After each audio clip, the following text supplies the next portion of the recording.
喺最後呢一條影片，我哋會為大家簡單介紹一個資料分析嘅功能。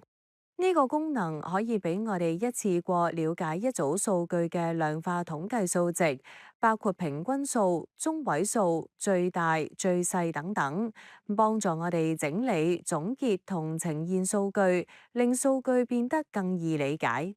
一般情況下，Excel 預設隱藏咗 Data Analysis 呢個功能，所以開始前我哋要先到選項加入返呢一個功能。我哋去 File，喺下面揾到 Options，去 Add-ins，喺下面 Manage 嗰度選擇 Excel Add-ins，然後 Click Go，之後選擇 Analysis Toolpack，再 Click OK。之後我哋喺上面 Data 嘅頁面就會見到 Data Analysis 嘅功能，click 落去就會見到好多唔同嘅統計學方法。如果大家認識呢一啲統計學工具嘅話，你哋都可以試下使用。今次我哋會介紹一個比較簡單易理解嘅工具，描述統計 Descriptive Statistics。首先我哋選擇 Descriptive Statistics，然後 click OK。我哋用同學嘅 CGPA 做例子，第一樣要輸入嘅就係計算嘅範圍，亦即係 G 嗰一行嘅 data。之後我哋要決定究竟 group by column 定係 row。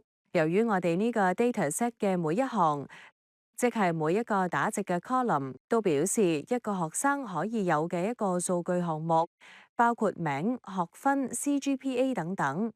所以我哋今次選擇 group by column。另外，由於我哋所選嘅資料第一行有對應嘅資料標籤，所以我哋 tick 返 labels in first row。然後就係決定結果想 output 喺邊個位置，我哋可以選擇一個空白嘅儲存格。但係要確保佢右面同埋下面有足夠嘅空白位置，顯示所有統計數據。除此之外，我哋亦都可以將結果放喺一個新嘅 workbook 或者 worksheet 入邊。當我哋選擇好 output 位置之後，tick 返 summary statistics 就可以 click OK。咁 Excel 就會自動整一個表出嚟，顯示 CGPA 呢一組數據嘅平均數、中位數、SD 值、最細、最大、總和等等嘅統計學分析。呢一個方法可以俾我哋一次過顯示一組數據嘅資料分析，唔需要人手逐項用公式去計算。希望呢個功能可以幫到大家。